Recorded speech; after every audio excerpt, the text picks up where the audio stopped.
Pagi merangkak pelan di perumahan klaster yang tenang itu, menyelinap melalui celah gorden di kamar utama keluarga Wibisono. Kinanti Prameswari sudah terjaga sejak azan subuh berkumandang. Tangannya bergerak lincah tanpa suara, menyiapkan kemeja biru laut dan celana bahan hitam milik suaminya, Danurdara Wibisono. Ia meletakkannya dengan rapi di atas kursi, memastikan tidak ada satupun kerutan yang mengganggu. Di sebelahnya, ia menyiapkan dasi dengan motif garis-garis samar yang serasi. Semua adalah bagian dari ritual paginya. Sebuah koreografi sunyi yang ia yakini sebagai pilar dari rumah tangga mereka yang tampak sempurna. Di dapur, aroma nasi goreng seafood yang menjadi kesukaan Danu sudah menguar, berpadu dengan wangi kopi hitam pekat yang baru diseduh. Kinanti bergerak seperti penari, memotong mentimun dan tomat dengan presisi, menata telur mata sapi di atas nasi, lalu menaburkan bawang goreng sebagai sentuhan akhir. Meja makan kecil di sudut dapur sudah tertata. Piring Danu, lengkap dengan segelas jus jeruk, dan piringnya sendiri yang lebih sederhana. Dari luar, siapapun yang melihat akan menyebut kehidupan mereka adalah sebuah potret kebahagiaan. Danurdara, seorang manajer yang karirnya sedang menanjak di sebuah perusahaan konsultan ternama. Kinanti, seorang istri yang mendedikasikan seluruh hidupnya untuk mendukung sang suami. Rumah mereka, sebuah unit 2 lantai yang cicilannya masih berjalan, selalu bersih dan tertata rapi. Pagi, suara serak Danu terdengar dari belakang. Ia berjalan menuju meja makan, sudah rapi dengan pakaian yang disiapkan Kinanti. Ia menarik kursi tanpa menoleh pada istrinya. Matanya langsung tertuju pada layar ponsel di tangannya. "Pagi, Mas. Sarapannya sudah siap," jawab Kinanti lembut, meletakkan secangkir kopi di samping piring Danu. Danu hanya bergumam sebagai jawaban. Jarinya terus menggulir layar ponsel, membaca berita bisnis atau mungkin membalas email pagi. Kinanti duduk di seberangnya, mulai menyantap sarapannya dalam diam. Keheningan seperti ini sudah menjadi hal biasa. Dulu, di awal pernikahan mereka, meja makan ini selalu ramai dengan celoteh dan tawa. Mereka akan berbagi cerita tentang mimpi-mimpi mereka. Danu yang ingin menjadi direktur sebelum usia 40, dan Kinanti yang bercita-cita membuka firma konsultannya sendiri, melanjutkan gairahnya di bidang analisis bisnis yang pernah ia tekuni hingga meraih gelar magister dari universitas di luar negeri. Tapi mimpi Kinanti perlahan terkikis oleh waktu dan permintaan. "Nanti saja ya, sayang. Tunggu aku mapan dulu," kata Danu dulu. Lalu berubah menjadi, "Kalau kamu kerja, nanti rumah siapa yang urus?" Hingga akhirnya menjadi, "Sudah enak di rumah, kan? Tidak perlu pusing-pusing mikirin target." Kinanti pun menyerah, menenggelamkan ijazah dan segala ambisinya di dasar lemari, menggantinya dengan buku-buku resep dan daftar belanjaan. Ia meyakinkan dirinya sendiri, ini adalah pengorbanan demi kebahagiaan keluarga. "Masakanmu rasanya sama terus ya?" celetuk Danu tiba-tiba, memecah hening. Ia menusuk udang di nasi gorengnya dengan garpu. "Coba deh sekali-sekali lihat resep baru di internet. Seperti Sania, rekan kerjaku. Dia sering bawa bekal ke kantor. Makanannya aneh-aneh tapi kelihatannya enak." Jantung Kinanti seperti diremas pelan. Sakit, tapi ia sudah terlalu terbiasa.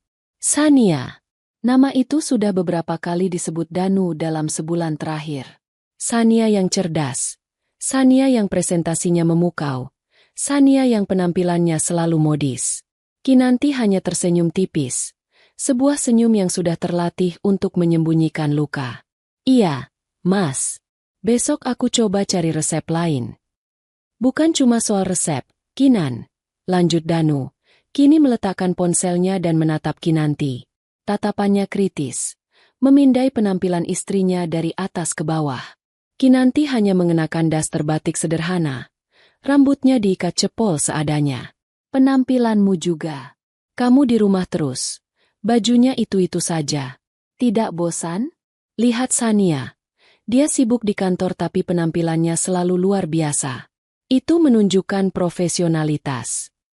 Kali ini, Kinanti tidak sanggup lagi tersenyum. Ia menunduk, mengaduk nasinya yang tiba-tiba terasa hambar. "Aku kan hanya di rumah, Mas. Untuk apa berdandan? Jawabnya pelan. Justru itu. Biar aku juga semangat pulangnya kalau lihat istriku cantik dan segar. Balas Danu, nadanya terdengar seperti memberi nasihat, tetapi bagi Kinanti itu adalah sebuah tamparan. Seolah semua yang ia lakukan, bangun pagi, memasak, membersihkan rumah, memastikan semua kebutuhan suaminya terpenuhi, tidak ada artinya karena ia hanya memakai daster. Danu sepertinya tidak menyadari perubahan raut wajah istrinya. Ia menghabiskan kopinya dalam sekali teguk lalu berdiri. Oh iya, minggu depan, hari Sabtu malam, aku mau adakan jamuan makan malam di rumah, katanya sambil merapikan dasinya di depan cermin besar di ruang makan. Kinanti mengangkat wajahnya. Makan malam? Sama siapa, Mas? Rekan-rekan kerjaku. Tim inti dan beberapa atasan, termasuk Pak Sadewa. Ini penting untuk proyek baruku. Aku mau kamu siapkan semuanya. Perintah Danu. Buat masakan yang paling enak. Jangan nasi goreng seperti ini. Buat yang lebih berkelas. Steak atau salmon panggang, misalnya. Siapkan juga hidangan pembuka dan penutup. Jangan sampai memalukan. Danu berbicara tanpa menatap Kinanti, seolah ia sedang memberi instruksi pada asistennya. Tata rumah serapi mungkin. Pakai taplak meja yang bagus. Pokoknya, buat semua orang terkesan dengan rumah kita, dengan jamuannya. Ada jeda sejenak. Kinanti ingin bertanya, lalu aku bagaimana? Tapi ia urung.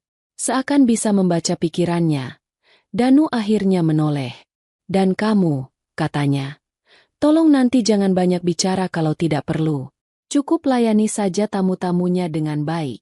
Aku tidak mau kamu salah bicara soal pekerjaan atau hal-hal lain yang tidak kamu mengerti. Hati Kinanti terasa seperti disiram air es. Jadi, perannya di acara penting suaminya hanyalah sebagai juru masak dan pelayan. Bukan sebagai nyonya rumah. Bukan sebagai istri yang mendampingi dengan bangga.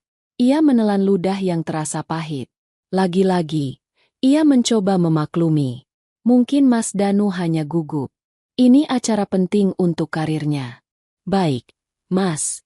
Akan aku siapkan semuanya. Jawab Kinanti dengan suara yang ia usahakan tetap stabil. Bagus. Danu tersenyum puas. Ia mengambil tas kerjanya, menyambar kunci mobil, dan berjalan ke pintu depan. Aku berangkat dulu. Jangan lupa, buat aku bangga, ya. Kinanti mengantarnya sampai ke teras. Ia mencium punggung tangan suaminya. Sebuah ritual lain yang terasa semakin hampa. Setelah mobil Danu menghilang di tikungan jalan, Kinanti masih berdiri termangu di depan pintu. Angin pagi meniup helai rambutnya yang terlepas dari ikatan. Rumah yang besar dan rapi ini tiba-tiba terasa begitu kosong dan dingin. Surga kecil yang ia bangun dengan tangannya sendiri, ternyata memiliki retakan-retakan tak terlihat yang semakin hari semakin menganga lebar. Dan ia merasa, dirinya perlahan-lahan jatuh ke dalam celah keretakan itu. Selama seminggu penuh, Kinanti mengubah rumahnya menjadi pusat komando persiapan acara. Ia membersihkan setiap sudut rumah hingga berkilau, bahkan sudut-sudut yang jarang terjamah. Ia menata ulang perabotan di ruang tamu agar terasa lebih luas dan nyaman untuk menyambut tamu.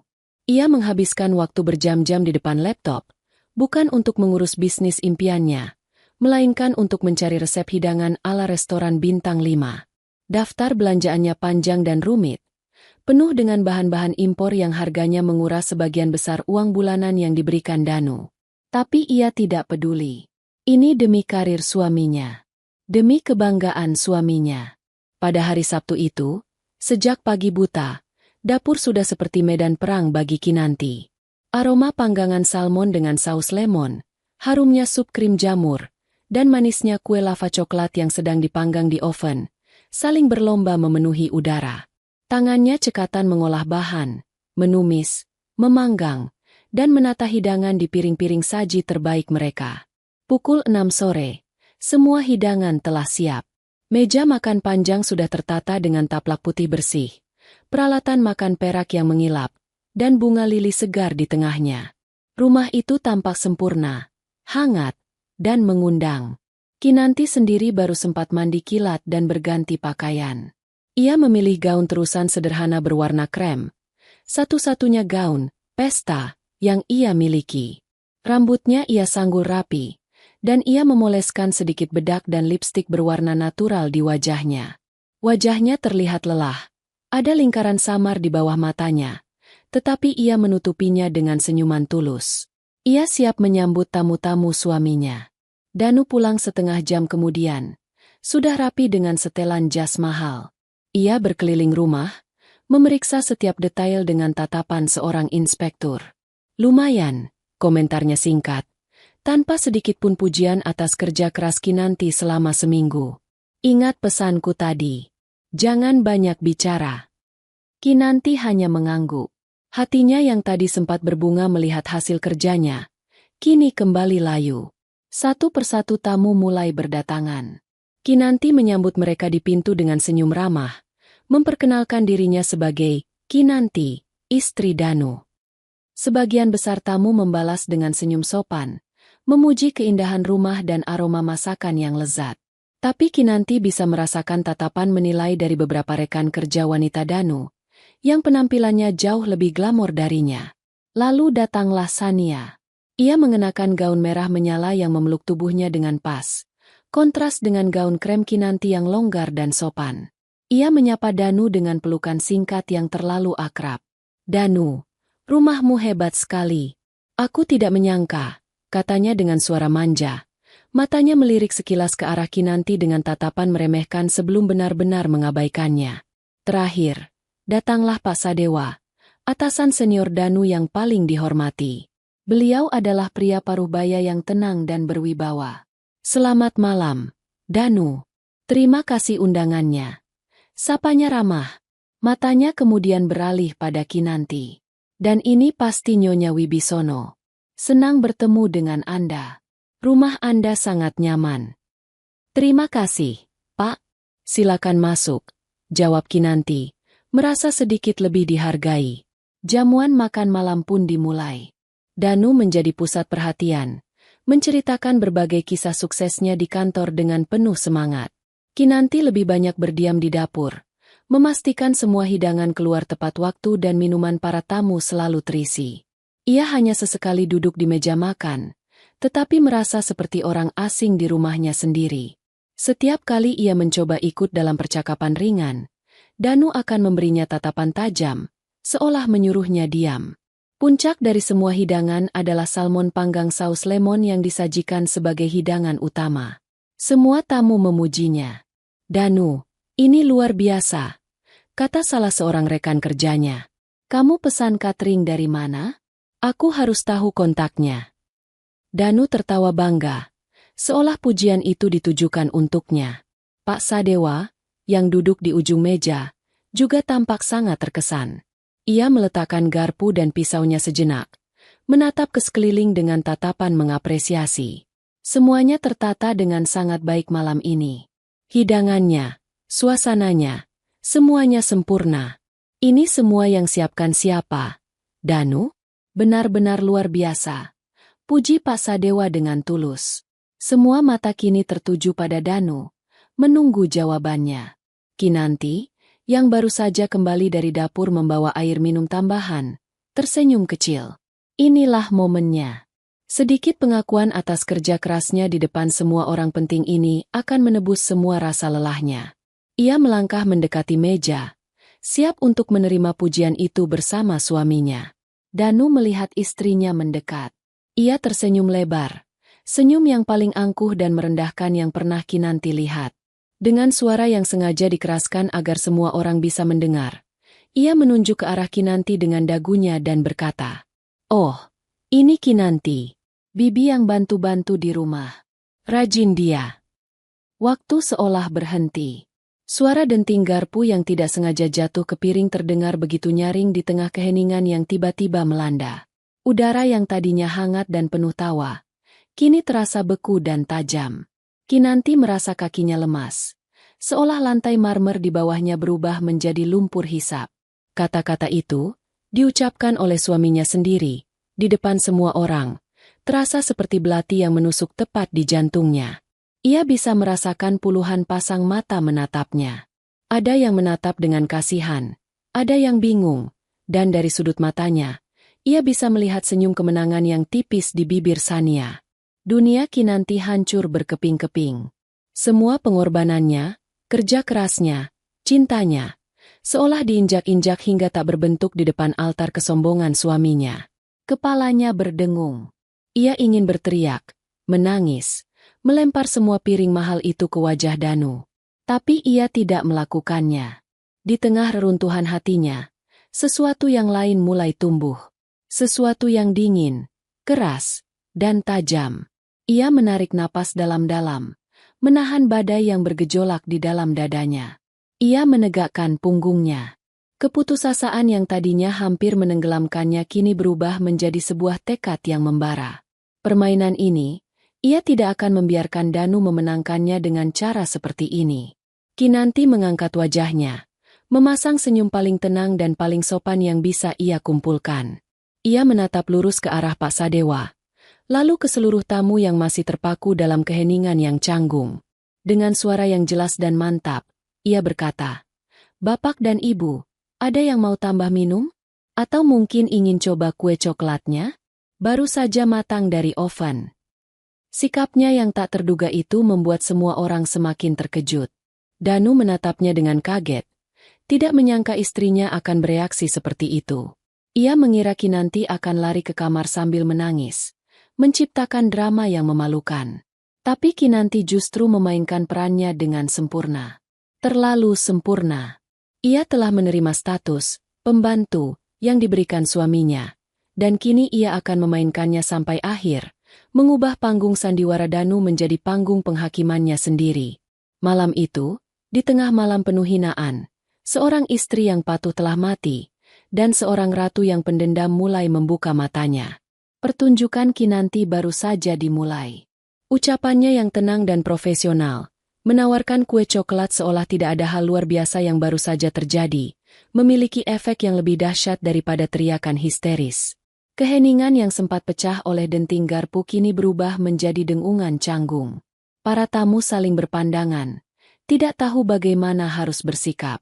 Mereka datang untuk makan malam bisnis yang santai, bukan untuk menonton drama rumah tangga yang kejam. Danu adalah orang yang paling bingung. Ia menatap Kinanti dengan mulut sedikit terbuka. Rencananya sederhana, membuat lelucon kecil, merendahkan istrinya yang dianggapnya kampungan di depan teman-temannya yang modern, lalu menegaskan posisinya sebagai pria sukses yang memegang kendali penuh. Ia mengharapkan drama, tangisan, atau setidaknya wajah cemberut yang akan membuatnya semakin terlihat superior. Ia tidak pernah menduga akan mendapat respon seperti ini. Kinanti tidak hanya menerima peran yang ia berikan, ia memerankannya dengan begitu sempurna hingga Danu sendiri yang kini terlihat seperti sutradara amatir yang kehilangan kendali atas pertunjukannya. "Oh, tidak usah, Kinan. Kami sudah kenyang," kata salah seorang rekan kerja Danu, mencoba mencairkan suasana. Kinanti tersenyum, senyum seorang pramuniaga hotel bintang 5. "Tidak apa-apa, Bapak. Dicicipi sedikit saja. Ini resep baru. Saya khawatir rasanya kurang pas." Mas Danurdara sangat detail soal makanan, jawabnya. Setiap kata dipilih dengan hati-hati. Ia tidak memanggilnya Mas Danu, seperti biasa, melainkan Mas Danurdara, menciptakan jarak formal. Dan kalimat terakhirnya adalah sebuah tusukan halus, menggambarkan suaminya sebagai majikan yang cerewet. Tanpa menunggu jawaban lebih lanjut, ia berbalik anggun ke arah dapur. Beberapa saat kemudian, ia kembali dengan nampan berisi piring-piring kecil berisi kue lava coklat yang masih hangat, dengan lelehan coklat di tengahnya. Ia menyajikannya satu persatu kepada setiap tamu. Gerakannya efisien dan tanpa suara. Saat ia sampai di hadapan Sania, wanita itu menatapnya dengan senyum mengejek. "Wah, rajin sekali ya, Bibi, di sini. Serba bisa." Kinanti tidak terpancing. Ia meletakkan piring kue di depan Sania dengan senyum yang sama. "Terima kasih, Bu Sania.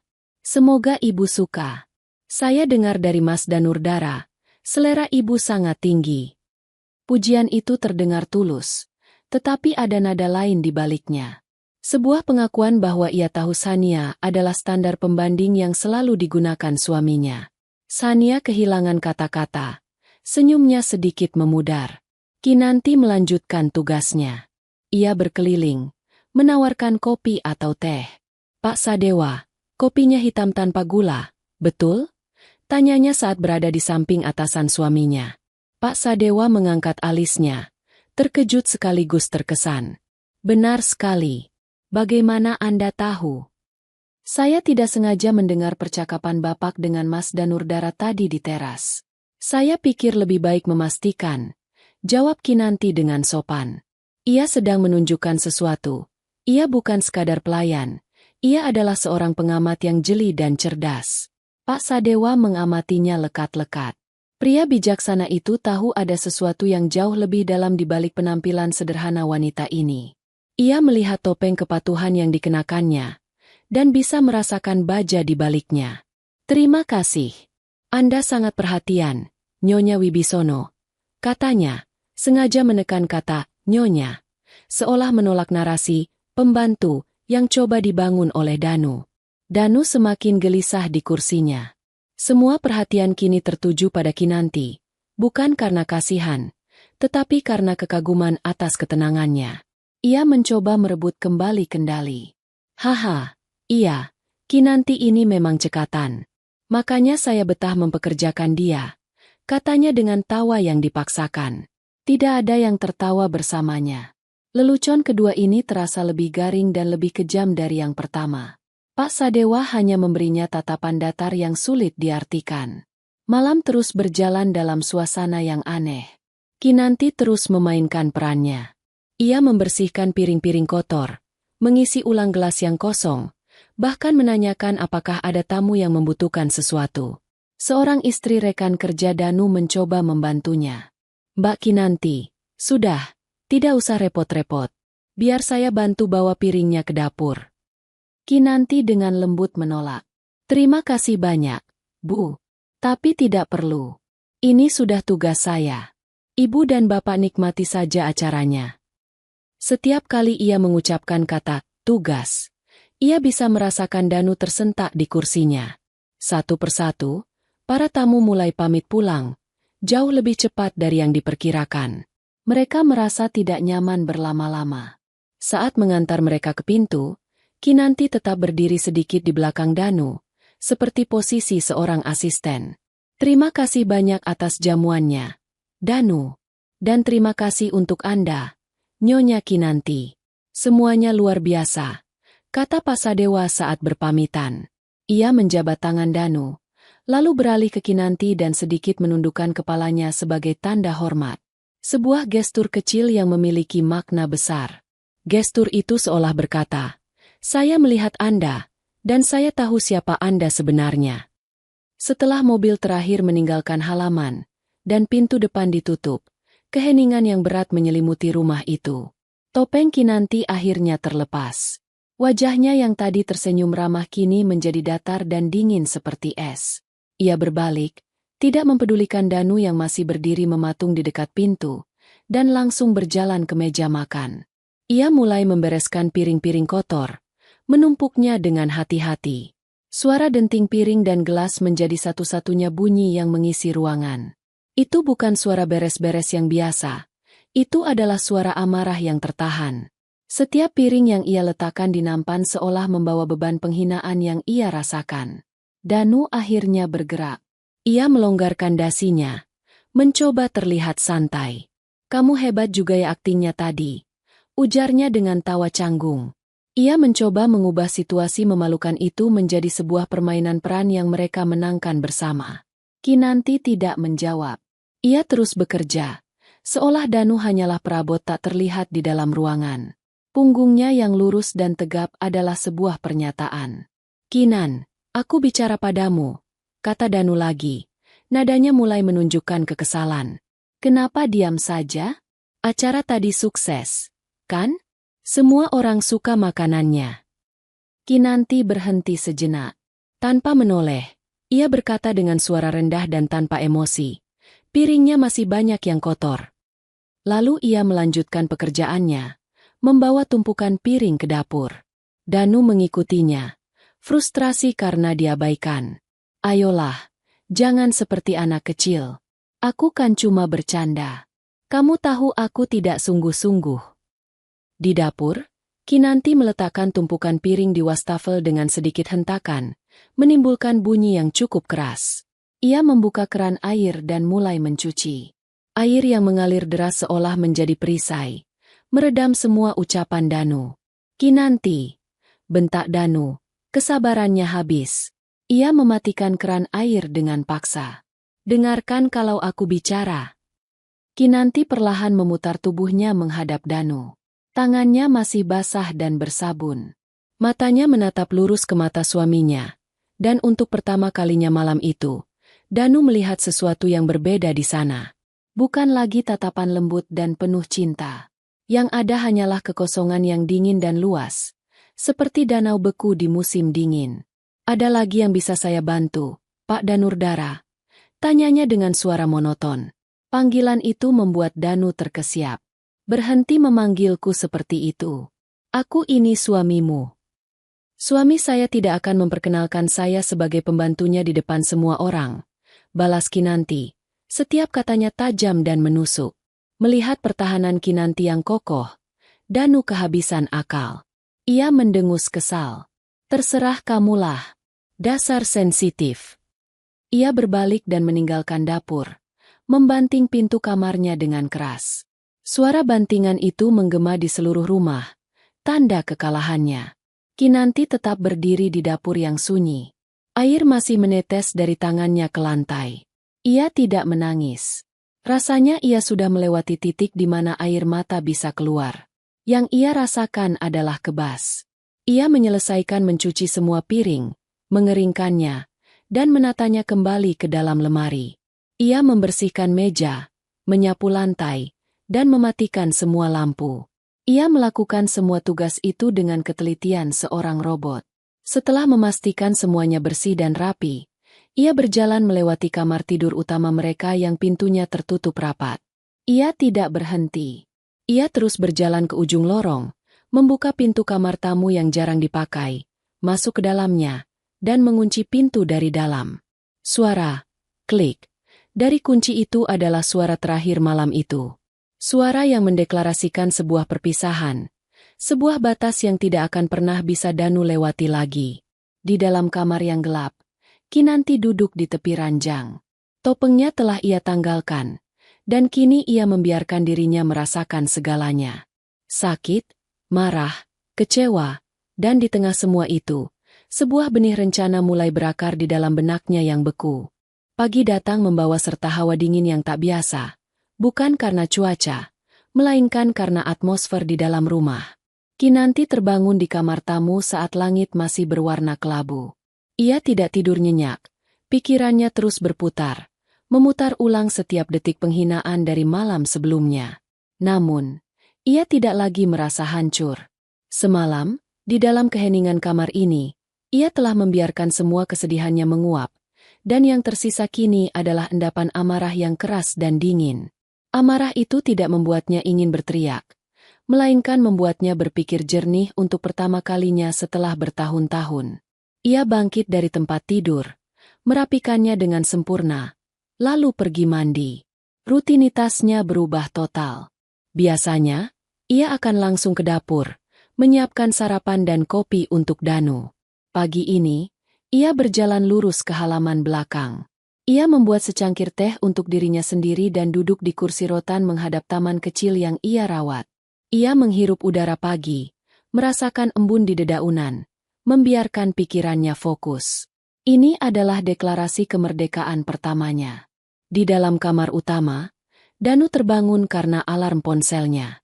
Ia meraba sisi tempat tidur di sebelahnya dan mendapatinya kosong dan dingin. Ia mengerutkan kening.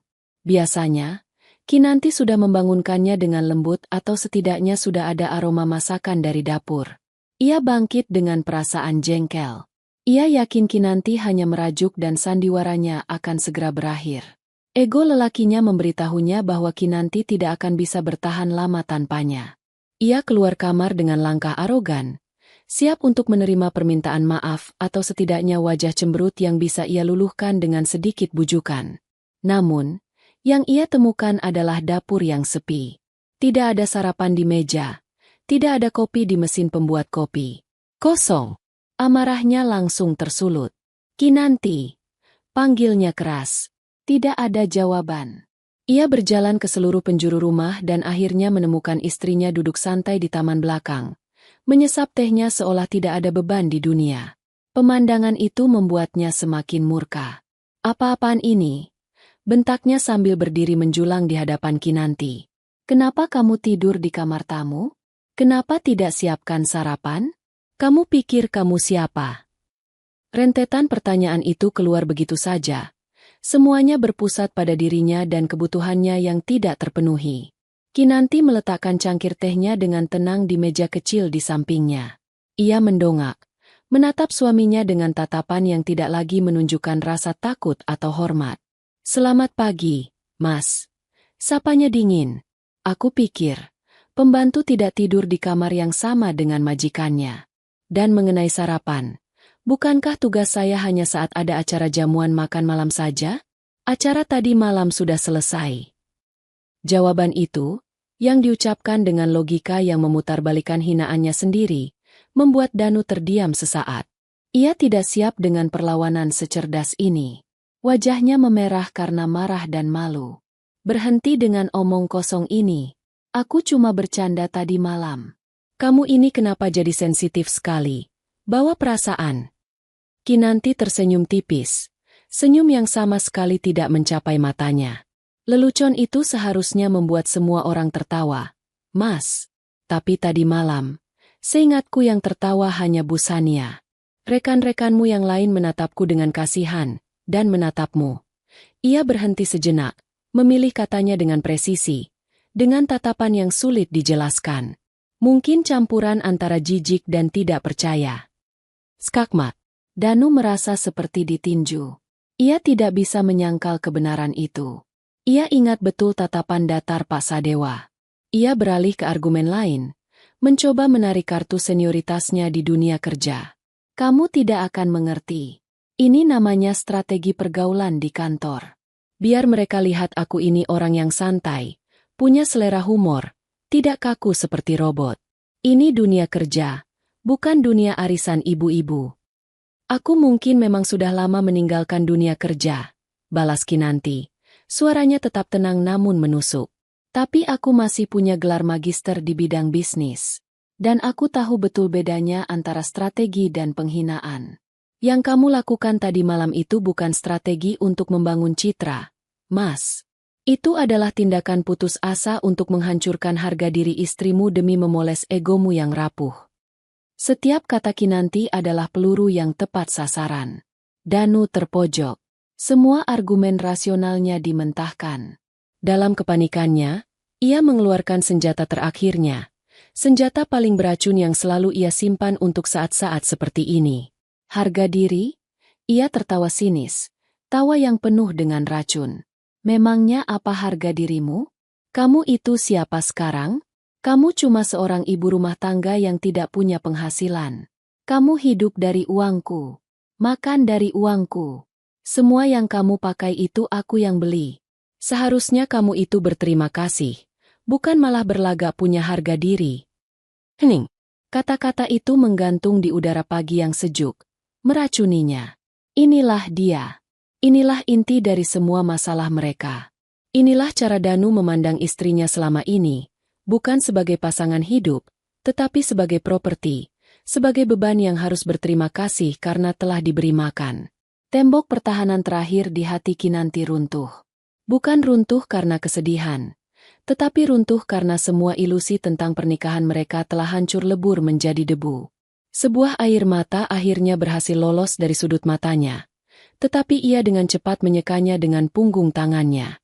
Itu bukan air mata kelemahan, melainkan air mata perpisahan. Ia berdiri dari kursinya. Tingginya hampir sejajar dengan Danu. "Kamu benar," katanya dengan suara bergetar, "bukan karena takut, tapi karena emosi yang meluap. Aku memang hidup dari uangmu. Dan itu adalah kesalahan terbesarku. Kesalahan karena percaya bahwa pengorbananku akan dihargai. Kesalahan karena berpikir kamu adalah partner, bukan pemilik. Tanpa mengucapkan sepatah kata pun lagi, ia berjalan melewati Danu, masuk ke dalam rumah. Ia tidak membanting pintu atau menangis. Ia hanya berjalan dengan langkah yang mantap. Danu ditinggalkan sendirian di taman, dikelilingi oleh bunga-bunga indah yang dirawat oleh wanita yang baru saja ia hancurkan hatinya. Ia merasa menang, tetapi kemenangan itu terasa hampa dan dingin. Kinanti tidak pergi ke kamar tamu. Ia berjalan menuju sebuah ruangan di ujung lorong yang sudah lama tidak ia masuki. Ruang kerja lamanya, yang kini lebih mirip gudang. Tumpukan majalah lama, kardus-kardus kosong, dan barang-barang tak terpakai memenuhi ruangan itu. Di sudut ruangan, tertutup kain putih berdebu, ada sebuah meja kerja dan sebuah laptop tua. Dengan energi baru yang lahir dari amarahnya, ia mulai membersihkan ruangan itu. Ia membuang semua barang yang tidak perlu, mengelap debu yang tebal. Beberapa jam kemudian, ruangan itu kembali terlihat seperti ruang kerja. Ia membuka laptopnya. Setelah beberapa kali mencoba, laptop itu menyala dengan suara kipas yang berisik. Ia membuka folder-folder lama. Di sana, tersimpan seluruh kehidupannya yang dulu. Tesis magisternya, proposal-proposal bisnis yang pernah ia rancang, sertifikat-sertifikat penghargaan atas prestasinya di universitas. Melihat semua itu seperti bertemu kembali dengan sahabat lama yang telah ia lupakan. Ia adalah Kinanti Prameswari, peraih beasiswa penuh, lulusan terbaik, seorang analis bisnis yang brilian. Bukan sekadar bibi yang bantu-bantu di rumah. Jarinya berhenti pada sebuah folder bernama kontak. Ia mencari sebuah nama, Ibu Ratih. Beliau adalah dosen pembimbing sekaligus mentornya dulu, seorang wanita hebat yang kini menjadi salah satu dewan direksi di beberapa perusahaan besar. Kinanti menatap nomor telepon itu dengan ragu. Sudah hampir 5 tahun ia tidak menghubunginya. Tapi keraguan itu hanya sesaat. Ia mengambil ponselnya, menarik napas dalam-dalam, dan menekan tombol panggil. Jantungnya berdebar kencang. Halo? Suara lembut dan berwibawa terdengar dari seberang. Selamat pagi, Bu Ratih. Maaf mengganggu. Ini saya, Kinanti. Kata Kinanti, suaranya sedikit bergetar pada awalnya. Ada jeda sejenak. Kinanti? Kinanti Prameswari? Ya ampun, Nak, bagaimana kabarmu? Ibu kira kamu hilang di telan bumi. Seru Bu Ratih dengan hangat. Kehangatan itu membuat pertahanan Kinanti sedikit goyah. Matanya terasa panas. Kabar saya baik, Bu. Ibu sendiri bagaimana? Setelah berbasa-basi sejenak, Kinanti langsung ke pokok permasalahan.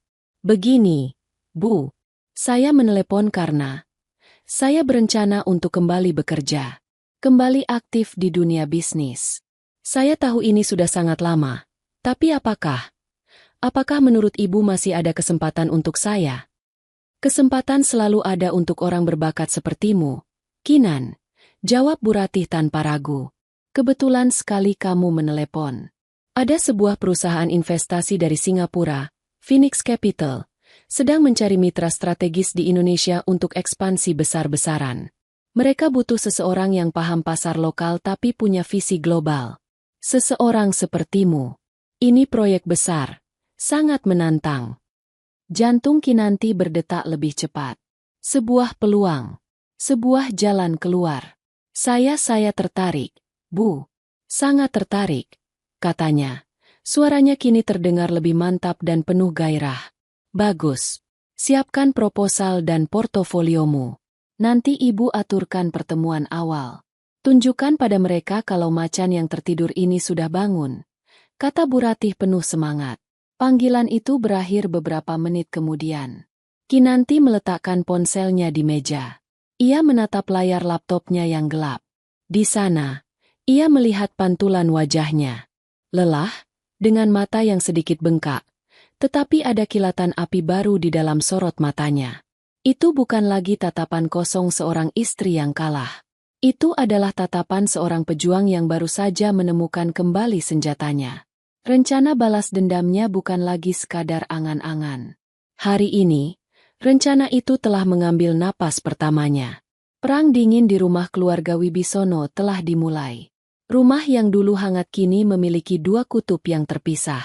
Danu di kutub arogansi dan kebingungan, sementara Kinanti berada di kutub ketenangan yang mematikan. Mereka hidup di bawah atap yang sama, terkadang makan di meja yang sama, tetapi ada dinding kaca tebal tak terlihat di antara mereka. Kinanti telah mengubah strateginya. Ia tidak lagi melayani Danu dengan cinta, melainkan dengan efisiensi seorang manajer rumah tangga. Sarapan tetap tersedia, tetapi hanya roti panggang dengan selai. Kemeja tetap disetrika, tetapi tidak lagi disiapkan dengan dasi yang serasi. Rumah tetap bersih, tetapi tanpa sentuhan personal seperti bunga segar di vas. Semua itu ia lakukan untuk satu tujuan, menghemat energi dan waktu. Karena begitu Danu berangkat kerja, dan terutama saat malam tiba ketika suaminya sudah terlelap, ruang kerja yang baru ia bersihkan berubah menjadi pusat komando perangnya. Wanita yang pada siang hari terlihat sibuk dengan daftar belanjaan, pada malam hari berubah menjadi analis bisnis yang tajam.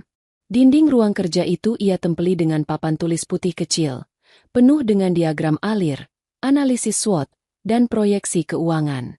Laptop tuanya bekerja lebih keras dari sebelumnya. Layarnya menampilkan data pasar, profil perusahaan, dan laporan tahunan.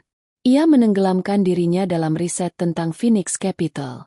Ia mempelajari setiap investasi mereka, setiap pergerakan dewan direksi mereka, filosofi bisnis mereka. Ia ingin memahami mereka lebih baik daripada mereka memahami diri mereka sendiri. Kemudian, ia beralih ke lanskap bisnis di Indonesia, memetakan setiap pemain potensial, setiap celah pasar, dan setiap ancaman yang mungkin muncul. Ironisnya, salah satu perusahaan yang paling sering muncul dalam analisis kompetitornya adalah PT Citra Gemilang Nusantara, perusahaan tempat Danu bekerja. Dengan objektivitas seorang ahli bedah, Kinanti membedah strategi perusahaan suaminya, menemukan kelemahan dan inefisiensi mereka dengan presisi yang dingin. Tidak ada emosi, hanya data. Tantangan terbesarnya adalah modal awal. Untuk mendirikan sebuah entitas bisnis, bahkan hanya sebuah firma konsultan sekalipun, ia butuh dana. Ia tidak mungkin menyentuh rekening bersama mereka. Danu akan langsung tahu. Untungnya, sebelum menikah, Kinanti adalah seorang wanita mandiri. Ia memiliki sejumlah dana investasi hasil dari bonus-bonus di pekerjaan lamanya, yang selama ini ia diamkan begitu saja. Ia juga memiliki simpanan pribadi yang ia kumpulkan sedikit demi sedikit dari sisa uang belanja, yang ia sebut dana darurat. Kini, keadaan memang sudah darurat. Ia mulai menerapkan penghematan ekstrim pada pengeluaran rumah tangga. Uang bulanan yang diberikan Danu ia kelola dengan cermat. Ia beralih dari daging impor ke daging lokal, dari supermarket mahal ke pasar tradisional. Setiap rupiah yang bisa ia sisihkan, ia masukkan ke dalam rekening pribadinya. Makan malam cuma sayur bening dan tempe goreng. Keluh Danu suatu malam, menatap piringnya dengan jijik. "Kamu ini kenapa sih? Uang bulanan kurang." "Tidak, Mas. Lagi ingin makan yang sehat saja," jawab Kinanti datar, tanpa mengalihkan pandangan dari piringnya. "Lagi pula, lebih hemat. Kita kan harus menabung untuk masa depan." Danu mendengus. "Hematmu itu pelit. Memalukan kalau sampai teman-temanku tahu." Ia tidak sadar. Hemat yang ia hina itu sedang membiayai pembangunan sebuah kerajaan yang kelak akan membuatnya tercengang. Setelah 2 minggu bekerja tanpa henti, proposal bisnis awal setebal 20 halaman akhirnya rampung. Dokumen itu bukan sekadar tumpukan kertas, melainkan manifestasi dari seluruh ilmu, pengalaman, dan gairahnya yang selama ini terpendam. Ia mengirimkannya ke Bu Ratih, yang kemudian meneruskannya ke kontak beliau di Phoenix Capital. Beberapa hari kemudian, saat ia sedang menyiram tanaman di pagi hari, ponselnya bergetar. Sebuah email masuk dari Bu Ratih. Jantungnya berdebar kencang. "Kinan, mereka terkesan. Mr. James Chen, kepala ekspansi regional mereka, ingin melakukan video call pendahuluan denganmu. Lusa, jam 10 pagi. Apa kamu bisa?" Ini kesempatanmu. Jangan sia-siakan. Tangan Kinanti sedikit gemetar saat membalas email itu. Pasti bisa, Bu. Terima kasih banyak. Sekarang muncul masalah baru. Bagaimana cara melakukan panggilan video penting di rumah tanpa sepengetahuan Danu? Lusa adalah hari kerja. Danu pasti di kantor.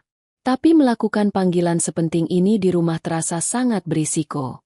Ia butuh tempat yang profesional dan koneksi internet yang stabil. Ia tidak bisa mengambil risiko koneksi terputus atau suara tukang roti lewat di tengah-tengah presentasinya. Sebuah ide muncul di benaknya. Ia menelepon Danu pada malam harinya. Halo, Mas. Maaf mengganggu. Aku cuma mau kasih tahu. Lusa pagi aku mau pergi. Ada reuni kecil sama teman-teman kuliah dulu. Mungkin sampai sore baru pulang. Terserah. Jawab Danu dari seberang telepon. Nadanya tidak peduli. Jangan lupa siapkan makan malam sebelum pergi. Pada hari yang ditentukan, Kinanti bangun lebih pagi dari biasanya. Ia menyiapkan makan malam untuk Danu dan menyimpannya di lemari es. Lengkap dengan catatan cara memanaskannya. Sebuah tugas terakhir dari seorang istri yang patuh. Kemudian, ia masuk ke kamarnya. Ia tidak mengenakan daster atau kaos sederhana. Dari dalam lemari, dari bagian paling belakang yang tersembunyi, ia mengeluarkan sebuah blazer berwarna biru tua yang sudah lama tidak ia sentuh. Ia memadukannya dengan kemeja putih bersih dan celana bahan hitam. Ia menata rambutnya dengan rapi, dan untuk pertama kalinya setelah sekian lama, ia merias wajahnya dengan riasan profesional. Saat ia menatap cermin, yang balas menatapnya bukanlah Kinanti istri Danurdara. Yang ada di sana adalah Kinanti Prameswari, MSc. Seseorang yang siap menaklukkan dunia. Ia mengambil tas laptopnya, memasukkan semua dokumen yang diperlukan, dan memesan taksi online. Tujuannya bukan kafe atau mal tempat reuni biasa diadakan, melainkan sebuah coworking space modern di pusat distrik bisnis Jakarta. Ia menyewa sebuah meeting POD, kedap suara untuk 1 jam. Tepat pukul 10 WIB, panggilan video dari Singapura masuk. Di layar muncul wajah seorang pria Tionghoa berusia 40-an, berkacamata, dengan tatapan tajam dan analitis. Emer James Chen. Selamat pagi, Mrs. Prameswari. Terima kasih sudah meluangkan waktu Anda. Sapanya dalam bahasa Inggris yang fasih. Selamat pagi, Mr. Chen. Suatu kehormatan bagi saya. Balas Kinanti. Suaranya tenang dan percaya diri. Emer Chen terlihat sedikit skeptis pada awalnya. Di atas kertas, Kinanti adalah kandidat yang aneh. 5 tahun vakum dari dunia profesional adalah waktu yang sangat lama. Proposal Anda menarik, tapi rekam jejak Anda berhenti 5 tahun yang lalu. Boleh saya tahu apa yang Anda lakukan selama ini? Kinanti sudah mengantisipasi pertanyaan ini. Selama 5 tahun terakhir, saya mengambil peran yang berbeda, Mr. Chen. Saya menjadi CEO untuk sebuah unit bisnis yang sangat kompleks dan menantang, yaitu sebuah rumah tangga. Saya mengelola keuangan, logistik, sumber daya manusia, dan melakukan negosiasi setiap hari. Saya mungkin tidak menghasilkan profit dalam bentuk uang, tapi saya berhasil mempertahankan aset agar terus berjalan efisien. Saya percaya, keahlian itu sangat relevan. Jawaban itu membuat Mr. Chen sedikit terkejut, lalu tersenyum tipis. Cerdas. Selama 45 menit berikutnya, Kinanti mempresentasikan analisis awalnya dengan brilian. Ia tidak hanya bicara data, ia bercerita tentang denyut nadi pasar Indonesia, tentang kultur konsumen, tentang nuansa birokrasi yang tidak akan ditemukan di laporan riset manapun. Ia menunjukkan pemahaman yang mendalam dan intuisi yang tajam. Ia bukan lagi seorang analis yang membaca data. Ia adalah seorang ahli strategi yang menafsirkan masa depan. Sangat mengesankan, Mrs. Prameswari, kata Mr. Chen di akhir panggilan. Nada skeptisnya telah sepenuhnya hilang, digantikan oleh kekaguman. Kami ingin Anda mengajukan proposal yang lebih detail, lengkap dengan model bisnis dan proyeksi 5 tahun ke depan. Kami akan memberikan akses ke beberapa data internal kami untuk membantu Anda. Tim kami akan menghubungi Anda lebih lanjut. Ini adalah sebuah kemenangan besar. Sebuah pintu yang tadinya tertutup rapat, kini telah berhasil ia buka celahnya. Kinanti mengakhiri panggilan dengan perasaan lega dan gembira yang meluap. Ia berhasil. Ia masih memilikinya. Kemampuan yang ia kira telah mati terkubur di bawah tumpukan popok dan resep masakan, ternyata hanya tertidur. Ia kembali ke rumah pada sore harinya. Ia melepas blazer birunya, menggantinya dengan kaos rumahan biasa. Ia menghapus riasan profesionalnya, mengikat rambutnya seadanya. Saat Danu pulang malam itu, ia menemukan istrinya sedang duduk di sofa, menonton televisi, sama seperti hari-hari lainnya. Makan malamnya enak, kata Danu singkat sambil melewatinya. Sebuah pujian langka yang terasa hambar. Ia mengambil sekaleng minuman dingin dari kulkas. Reuninya seru. Lumayan, jawab Kinanti pendek. Matanya masih tertuju pada layar TV. Danu tidak tahu bahwa reuni, istrinya hari itu telah membawanya selangkah lebih dekat untuk membangun sebuah perusahaan yang suatu hari nanti bisa menjadi saingan utama perusahaannya. Ia tidak tahu bahwa wanita berkaus sederhana yang duduk di sofanya itu baru saja memenangkan babak pertama dalam sebuah pertarungan bisnis tingkat regional. Dan Kinanti, ia hanya tersenyum dalam hati. Sang ratu telah mengambil langkah pertamanya. Dan sang raja bahkan tidak menyadari bahwa papan catur telah berubah. Transformasi Kinanti, meskipun subtil, tidak luput dari perhatian Danu. Awalnya, ia mengabaikannya sebagai fase, merajuk, yang berkepanjangan. Tapi seiring berjalannya waktu, perubahan itu menjadi semakin nyata dan mengganggu. Istrinya, yang dulu dunianya hanya berputar di sekelilingnya, kini tampak memiliki semesta rahasianya sendiri. Danu mulai memperhatikan hal-hal kecil. Kinanti menjadi sangat protektif terhadap ponsel dan laptopnya. Jika dulu kedua benda itu tergeletak begitu saja di meja, kini selalu dibawa serta atau layarnya akan langsung ditutup jika Danu masuk ke ruangan. Ia juga sering menerima telepon, dan setiap kali Danu mendekat, ia akan menjauh atau berbicara dengan suara berbisik, seringkali menggunakan istilah-istilah bahasa Inggris yang tidak biasa ia gunakan. Aku bicara dengan teman lama. Atau, ini urusan arisan. Jawabnya setiap kali Danu bertanya. Kemudian, ada jadwal, keluar rumah, yang semakin sering. Alasan yang diberikan selalu masuk akal. Menjenguk teman yang sakit, mengikuti kursus memasak baru, bergabung dengan komunitas pecinta buku. Tapi bagi Danu, semua itu terasa seperti alasan yang dibuat-buat. Puncaknya adalah ketika ia menemukan sebuah tanda terima pembayaran dari coworking space di dalam laci meja rias Kinanti saat ia iseng mencari gunting kuku. Untuk apa istrinya pergi ke tempat seperti itu? Kecurigaan mulai merayap di benak Danu. Otaknya, yang dipenuhi oleh ego dan rasa bersalah yang tidak ia akui, tidak mampu memproses kemungkinan yang sebenarnya, bahwa istrinya sedang membangun karir. Logika sederhananya hanya bisa sampai pada satu kesimpulan yang paling klise dan paling menyakitkan bagi harga dirinya. Kinanti berselingkuh. Pikiran itu menggerogotinya. Setiap kali Kinanti tersenyum menatap layar ponselnya, Danu membayangkan senyum itu ditujukan untuk pria lain. Setiap kali Kinanti berdandan sedikit lebih rapi sebelum keluar rumah, Danu yakin itu bukan untuk dirinya. Insiden di malam jamuan makan itu kembali menghantuinya. Dia pasti melakukan ini untuk balas dendam, pikirnya. Dia ingin mempermalukanku seperti aku mempermalukannya. Ironisnya, ia benar tentang motif balas dendam, tetapi sepenuhnya salah tentang metodenya. Danu berubah menjadi semakin posesif. Ia akan menelepon Kinanti di jam-jam acak saat istrinya sedang keluar, menanyakan lokasinya dan dengan siapa ia pergi. Ia mulai memeriksa riwayat panggilan di ponsel Kinanti saat istrinya sedang mandi, tetapi selalu menemukannya kosong. Kinanti cukup pintar untuk menghapus semua jejak digitalnya. Semakin Danu tidak menemukan bukti, semakin ia yakin bahwa Kinanti menyembunyikan sesuatu dengan sangat rapi, yang berarti perselingkuhan itu serius. Suatu sore, ia pulang lebih awal dari kantor, berharap bisa memergoki Kinanti. Ia memarkir mobilnya agak jauh dari rumah dan berjalan mengendap-endap. Ia mendengar suara Kinanti dari ruang kerja lamanya. Ia mengintip melalui celah pintu yang sedikit terbuka. Di dalam, Kinanti sedang berdiri di depan papan tulisnya, berbicara dengan penuh semangat ke arah earphone nirkabel yang terpasang di telinganya. No, I disagree with that projection. The market penetration rate should be more aggressive in the first 2 quarters, kata Kinanti.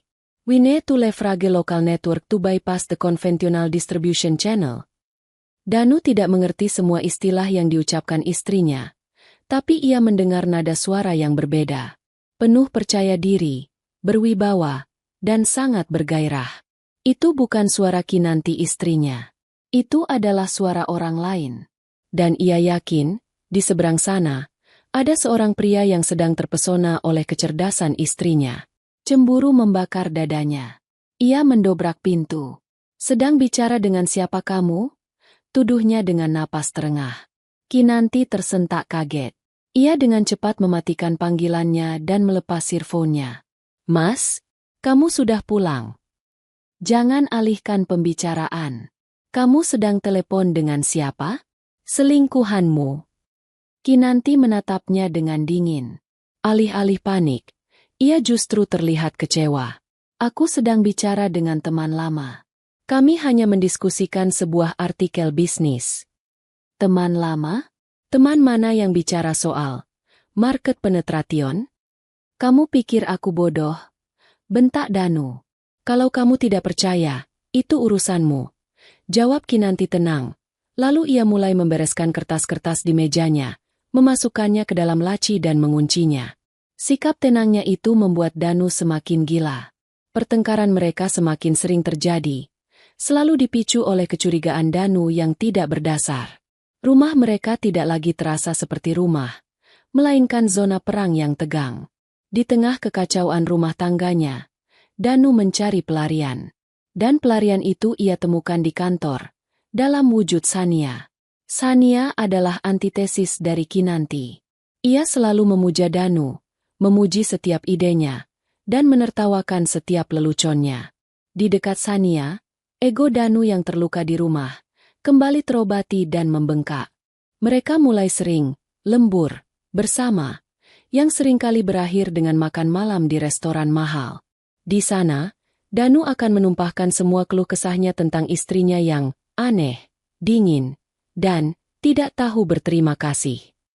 Sania akan mendengarkan dengan penuh simpati, mengusap punggung tangan Danu, dan berkata, "Kamu sabar ya, Danu. Kamu pantas mendapatkan wanita yang lebih menghargaimu." Kebohongan pun dimulai. "Malam ini aku lembur, ada meeting penting," katanya pada Kinanti di telepon, padahal ia sedang tertawa bersama Sania di sebuah lounge di atap gedung. Hubungan mereka semakin dalam, melintasi batas profesionalisme. Bagi Danu, ini bukan sekadar perselingkuhan. Ini adalah sebuah pembenaran. Ia merasa berhak mendapatkan kebahagiaan ini sebagai kompensasi atas penderitaannya di rumah. Ia merasa telah menemukan wanita yang sepadan, wanita karir yang modis dan mengerti dunianya, tidak seperti istrinya yang hanya ibu rumah tangga. Sementara Danu sibuk membangun istana kebohongannya, Kinanti sibuk membangun fondasi kerajaannya. Suatu malam, ia berhasil menyelesaikan proposal bisnis detailnya. Ratusan halaman analisis, proyeksi, dan strategi yang ia kerjakan dengan darah, keringat, dan air mata yang tak terlihat. Ia mengirimkannya ke Phoenix Capital tepat sebelum tenggat waktu. Beberapa hari kemudian, sebuah email balasan masuk.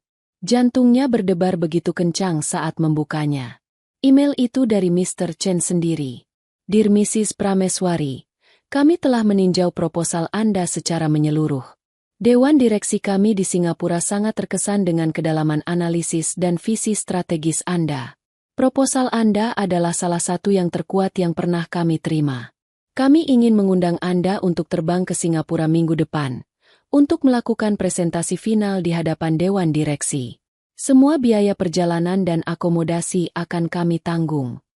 Kinanti membaca email itu 3 kali untuk memastikan ia tidak salah. Singapura. Presentasi final. Ini adalah lompatan kuantum. Ia berhasil. Air mata haru akhirnya membasahi pipinya. Ia menatap keluar jendela. Langit malam tampak begitu cerah. Di saat yang hampir bersamaan, di sebuah restoran Italia yang remang-remang, Ponsel Danu bergetar. Sebuah pesan masuk dari Sania. Malam ini jadi, kan? Aku sudah tidak sabar. Danu tersenyum dan membalas. Pasti. Aku akan bilang pada istriku ada perjalanan dinas mendadak ke Bandung. Ia meneguk wainnya, merasa seperti raja dunia. Ia tidak tahu bahwa di belahan kota lain, istrinya yang ia remehkan baru saja menerima tiket untuk terbang jauh lebih tinggi, ke panggung yang tidak akan pernah bisa ia jangkau. Danu sedang sibuk menggali lubang untuk pernikahannya, sementara Kinanti sedang sibuk membangun landasan pacu untuk lepas landas. Alasan yang diberikan Kinanti kepada Danu adalah sebuah kebohongan yang dirancangnya dengan sempurna, dibalut dengan kain kebenaran emosional. Bude Lastri di Solo sakit keras. Mas, sepertinya stroke. Aku diminta pulang sama sepupu-sepupu. Harus ke sana beberapa hari untuk bantu merawat. Bude Lastri adalah sosok yang dihormati di keluarga besar mereka. Alasan itu begitu kuat dan mendesak, sehingga Danu, meskipun kesal karena ditinggal, tidak punya dasar untuk curiga atau melarang. Ya sudah. Berapa lama? Tanyanya ketus. Mungkin 3 atau 4 hari. Aku belum tahu pasti. Jawab Kinanti sambil memasukkan beberapa setel pakaian sederhana ke dalam tas kecil. Pakaian yang cocok untuk image seorang keponakan yang sedang berduka dan merawat orang sakit. Blazer biru tua dan kemeja sutranya tersembunyi di kompartemen rahasia di dalam kopernya yang lebih besar. Jangan lupa transfer uang kalau di sana butuh apa-apa, kata Danu lagi, lebih sebagai formalitas untuk menunjukkan bahwa ia adalah suami yang bertanggung jawab daripada bentuk kekhawatiran tulus. Pagi harinya, Kinanti berangkat ke bandara diantar oleh taksi online. Saat pesawat lepas landas, meninggalkan daratan Jakarta yang padat, Kinanti merasakan beban yang luar biasa terangkat dari pundaknya. Ini bukan sekadar penerbangan ke Singapura.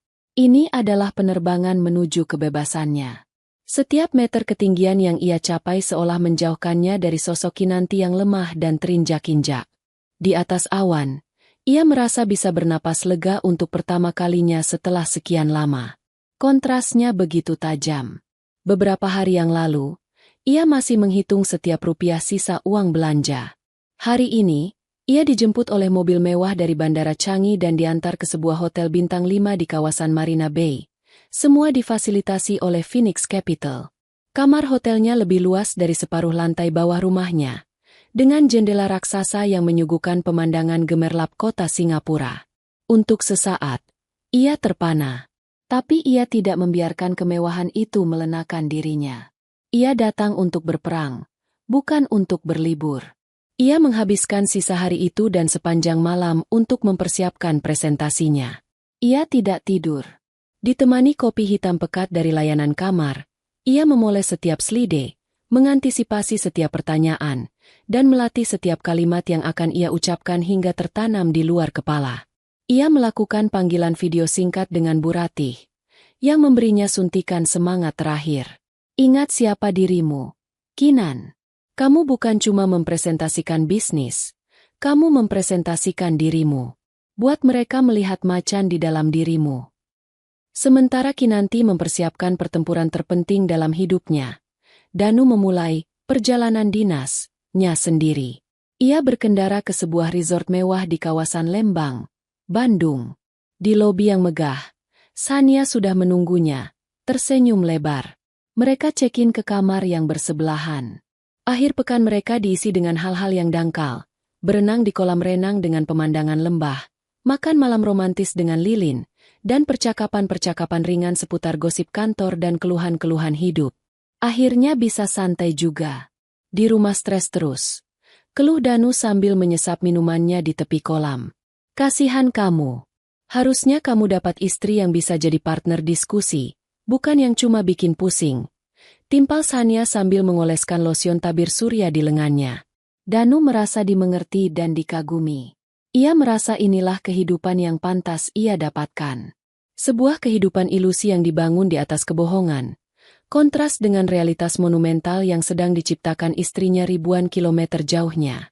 Pagi harinya di Singapura, Kinanti berjalan memasuki kantor pusat Phoenix Capital. Lobi gedungnya menjulang tinggi, terbuat dari kaca dan baja, memancarkan aura kekuasaan dan kekayaan. Ia diantar ke lantai paling atas, ke ruang dewan direksi. Ruangan itu persis seperti yang ia bayangkan. Sebuah meja kayu mahoni panjang yang dikelilingi oleh belasan kursi kulit mahal, menghadap ke pemandangan kota yang spektakuler. Di sana sudah duduk sekitar 10 orang eksekutif, pria dan wanita dari berbagai negara, semuanya dengan wajah serius dan tatapan tajam. Emerchen menyambutnya dengan hangat dan memperkenalkannya. Kinanti menarik napas dalam-dalam, menenangkan jantungnya yang berdebar kencang, lalu memulai presentasinya. Ia tidak memulai dengan angka atau grafik. Ia memulai dengan sebuah cerita. Cerita tentang potensi Indonesia, tentang semangat masyarakatnya, tentang pasar yang dinamis dan penuh peluang tersembunyi yang tidak bisa dibaca hanya dari laporan keuangan. Ia berbicara dengan gairah seorang nasionalis dan ketajaman seorang analis. Kemudian, ia baru masuk ke data. Ia memaparkan strateginya untuk mendirikan PT Niti Sastra Group, sebuah nama yang ia pilih sendiri. Niti Sastra berarti ilmu kepemimpinan, sebuah penegasan atas apa yang sedang ia rebut kembali. Ia menjawab setiap pertanyaan yang dilontarkan dengan tenang dan meyakinkan. Saat seorang direktur yang tampak paling senior menanyakan tentang risiko politik, Kinanti tidak memberikan jawaban buku teks. Ia menjelaskan tentang pentingnya membangun hubungan personal dan memahami budaya lokal, sesuatu yang tidak bisa dilakukan oleh konsultan asing. Ia menjual visinya, dan dewan direksi itu membelinya. Setelah presentasi selesai, mereka memintanya untuk menunggu di luar sejenak. 15 menit terasa seperti selamanya. Akhirnya, Mr. Chen keluar dengan senyum lebar di wajahnya. "Selamat, Mrs. Prameswari. Dewan direksi menyetujui proposal Anda." Dengan suara bulat. "Selamat datang di keluarga Phoenix Capital." Kinanti merasa kakinya lemas karena lega. Ia berhasil. Ia menjabat tangan Mr. Chen dengan erat. Di dalam ruang dewan, para eksekutif itu berdiri dan memberinya tepuk tangan singkat sebagai tanda hormat. Tepuk tangan itu terdengar lebih merdu dari musik manapun yang pernah ia dengar. Kinanti kembali ke Jakarta 2 hari kemudian, membawa serta sebuah kemenangan yang akan mengubah hidupnya selamanya. Ia kembali masuk rumahnya yang sepi, menanggalkan identitas CEO-nya, dan kembali menjadi istri yang baru saja pulang dari Solo. Danu juga pulang dari perjalanan dinasnya pada malam harinya, membawa oleh-oleh bolu Lembang, sebuah souvenir dari kebohongannya. Kehidupan perang dingin mereka berlanjut seperti biasa. Namun kini, Kinanti memiliki sebuah rahasia besar yang memberinya kekuatan. Ia mulai memproses pendirian perusahaannya secara diam-diam, dibantu oleh tim hukum yang ditunjuk oleh Phoenix Capital. Beberapa minggu kemudian, berita besar mengguncang dunia bisnis Jakarta. Phoenix Capital secara resmi mengumumkan ekspansinya ke Indonesia dengan dana investasi jumbo. Mereka tidak mengakuisisi perusahaan yang sudah ada, melainkan membentuk kemitraan strategis dengan sebuah entitas lokal baru yang misterius, PT Niti Sastra Group. Di kantor PT Citra Gemilang Nusantara, berita itu menjadi topik hangat. Siapa ini Niti Sastra Group? Tiba-tiba muncul langsung dapat partner raksasa, kata seorang rekan kerja Danu dalam rapat. Pak Sadewa tampak serius. Mereka adalah pemain baru yang tidak bisa kita remehkan. Menurut sumber saya, CEO mereka adalah seorang wanita yang sangat cerdas, tapi sangat tertutup. Inisialnya hanya diketahui sebagai KP. Danu mendengus. Paling juga perusahaan cangkang punya pejabat. Kita tidak perlu khawatir. Jangan anggap enteng, Danu, balas Pak Sadewa tegas. Saya mau tim kamu cari tahu semua tentang Niti Sastra Group ini. Siapa orang di belakangnya? Apa strategi mereka? Saya mau laporan lengkap di meja saya minggu depan. Rapat itu berakhir. Danu kembali ke mejanya dengan perasaan kesal. Munculnya saingan baru ini mengacaukan rencananya untuk sebuah proyek besar yang sedang ia incar. Ia mengambil spidol dan menulis di papan tulis di ruangannya. Huruf-huruf kapital yang tegas. Analisis kompetitor, PT Niti Sastra Group. IO, KP. Ia menatap tulisan itu dengan geram, sama sekali tidak menyadari bahwa ia sedang menatap nama perusahaan yang didirikan oleh istrinya, dan inisial dari wanita yang tidur di kamar sebelah setiap malam. Ia sedang ditugaskan untuk menyelidiki misteri, yang jawaban sesungguhnya ada di rumahnya sendiri. Bulan-bulan berikutnya adalah periode transformasi total bagi Kinanti. Ia secara resmi pindah dari rumahnya bersama Danu. Alasannya sederhana dan logis. Ia menyewa sebuah apartemen kecil di dekat pusat kota agar lebih mudah mengurus Bude Lastri yang sekarang dirawat di Jakarta. Danu, yang sudah tidak peduli dan sibuk dengan dunianya sendiri bersama Sania, menyetujuinya tanpa banyak tanya. Baginya, itu justru sebuah kelegaan. Apartemen kecil itu sebenarnya adalah markas besar sementara PT Niti Sastra Group.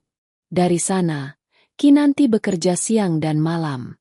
Ia merekrut tim inti, orang-orang terpilih dari jaringan lamanya yang ia percaya loyalitas dan kemampuannya. Dengan dana dari Phoenix Capital, Niti Sastra Group bergerak cepat dan agresif.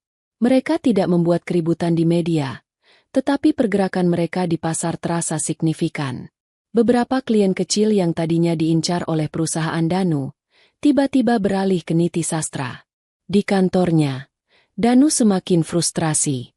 Nama Niti Sastra dan inisial KP menjadi momok baginya.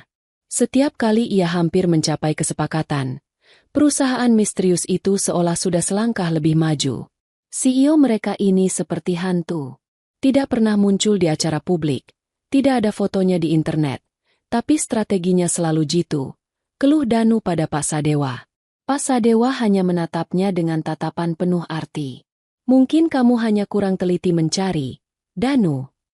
Puncak dari persaingan ini adalah saat pemerintah membuka tender untuk proyek pengembangan sistem teknologi terpadu untuk ibu kota baru. Proyek ini bernilai triliunan rupiah. Sebuah proyek penentu yang akan mengukuhkan posisi pemenangnya sebagai pemimpin industri selama dekade berikutnya. Semua perusahaan besar ikut serta, dan setelah melalui seleksi ketat, hanya 2 finalis yang tersisa, PT Citra Gemilang Nusantara dan PT Niti Sastra Group. Hari perhitungan telah ditetapkan. Kedua perusahaan akan memberikan presentasi final di hadapan Dewan Konsorsium Proyek, yang terdiri dari perwakilan pemerintah dan investor. Pagi di hari penentuan itu, 2 dunia yang berbeda bergerak secara paralel. Di apartemennya yang modern dan minimalis, Kinanti bersiap. Ia mengenakan setelan celana berwarna abu-abu arang yang dijahit khusus, dengan blus sutra berwarna gading di dalamnya. Rambutnya ditata dalam sanggul modern yang elegan. Riasannya tipis namun tegas, menonjolkan sorot matanya yang tajam. Saat ia menatap cermin, ia melihat seorang pemimpin. Tenang, fokus, dan siap untuk menang. Sementara itu, di rumah klaster mereka, Danu bersiap dengan penuh ketegangan. Ia mondar-mandir di kamar. Dasinya terasa mencekik. Ini meeting paling penting dalam hidupku, Kinan.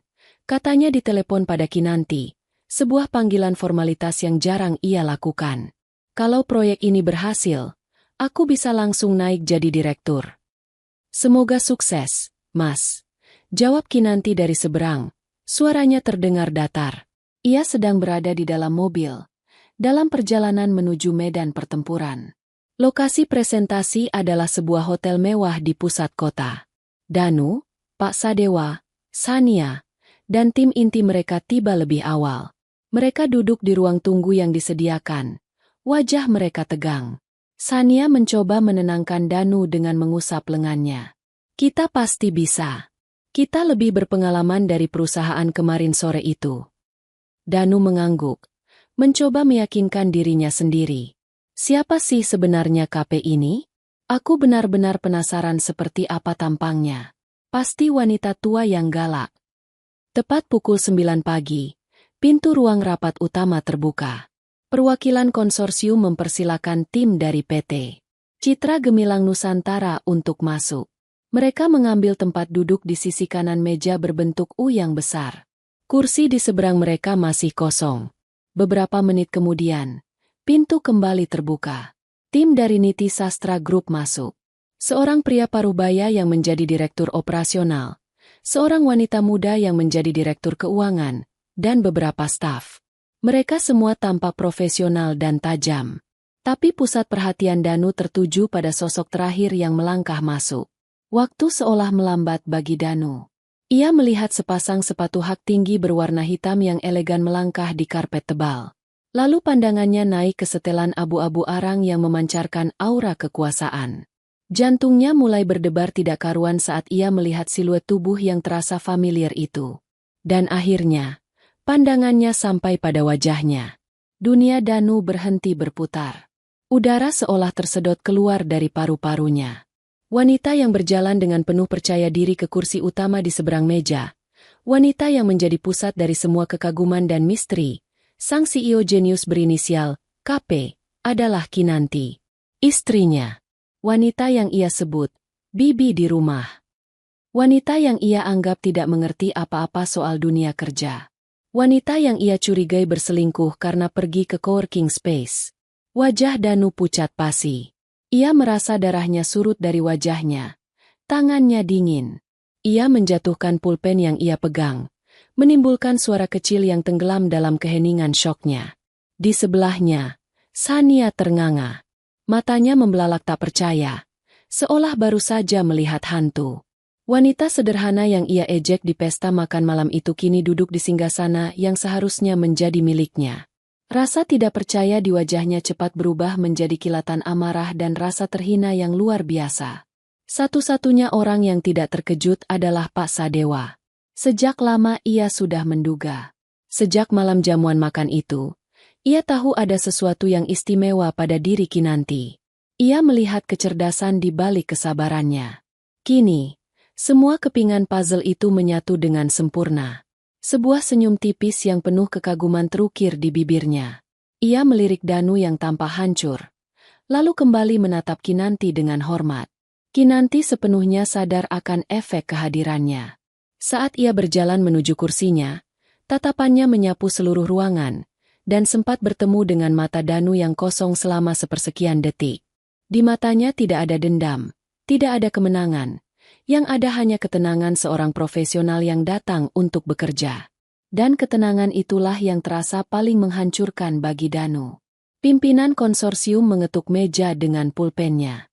Baik, terima kasih atas kehadiran tim dari PT Citra Gemilang Nusantara dan PT Niti Sastra Group. Sebelum kita memulai presentasi, mari kita mulai dengan perkenalan singkat dari masing-masing pimpinan tim.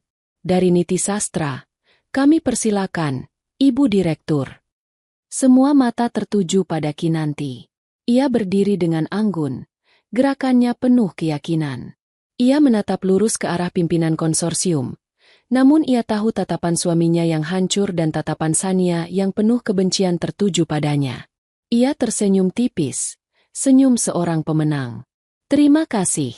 Selamat pagi. Suaranya terdengar jelas dan mantap, memenuhi seluruh ruangan. Nama saya Kinanti Prameswari, Chief Executive Officer dari Niti Sastra Group. Sebuah kehormatan bagi kami untuk berada di sini hari ini. Nama itu. Namanya yang diucapkan dengan jabatan setinggi itu, di panggung sebesar ini, adalah gema dari palu hakim yang baru saja mengetuk, menyatakan akhir dari dunia Danu Wibisono. Pertunjukan telah berakhir. Dan tirai baru saja terbuka untuk babak baru kehidupan Kinanti. Nama, Kinanti Prameswari, yang diucapkan dengan lantang di ruang rapat itu memiliki efek seperti sebuah ledakan bom sunyi. Getarannya tidak merusak gedung, tetapi menghancurkan realitas Danurdara Wibisono hingga menjadi debu.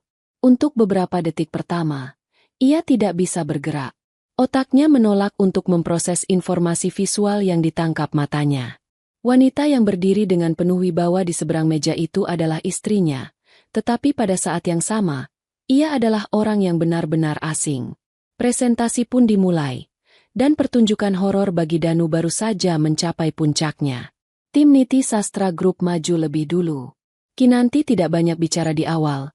Ia mempersilakan Direktur Operasional dan Keuangannya untuk memaparkan detail teknis dan finansial. Timnya bekerja seperti orkestra yang padu. Setiap orang adalah maestro di bidangnya. Mereka menyajikan data yang solid, strategi yang inovatif, dan analisis risiko yang mendalam. Kemudian, tibalah giliran Kinanti untuk berbicara.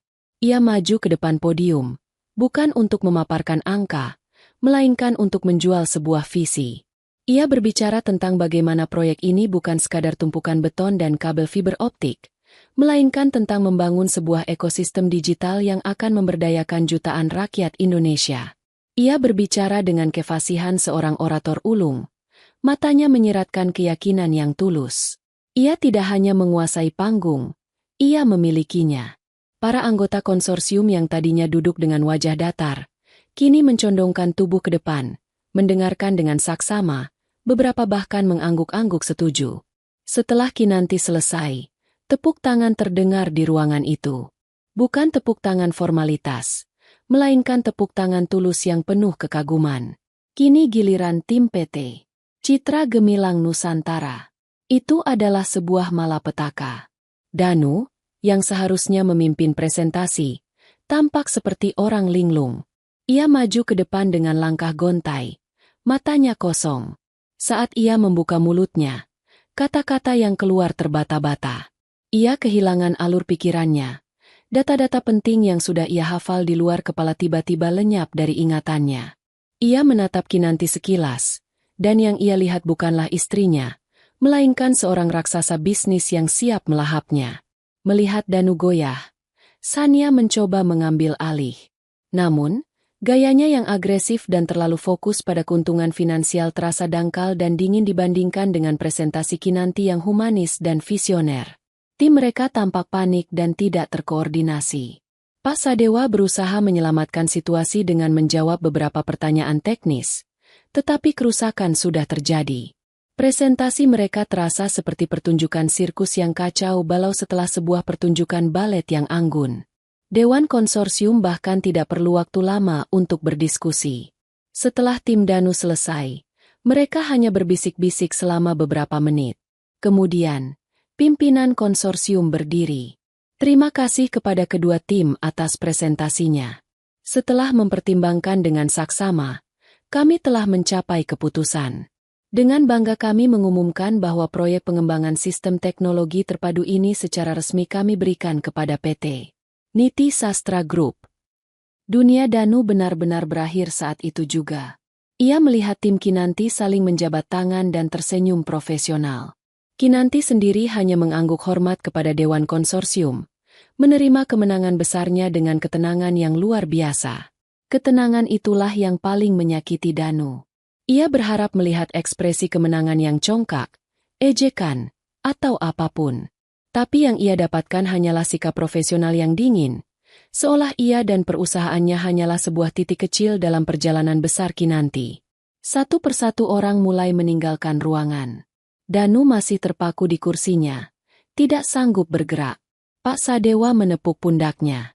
Ayo, Danu, tidak ada lagi yang bisa kita lakukan di sini, katanya dengan suara pelan, ada nada kasihan di dalamnya. Sania, di sisi lain, menatap Danu dengan tatapan jijik. Ini semua gara-gara kamu. Kenapa kamu jadi payah begitu di depan? Bisiknya tajam sebelum pergi begitu saja, meninggalkannya sendirian. Danu akhirnya tersadar. Ia harus bicara dengan Kinanti. Ia harus mendapatkan penjelasan.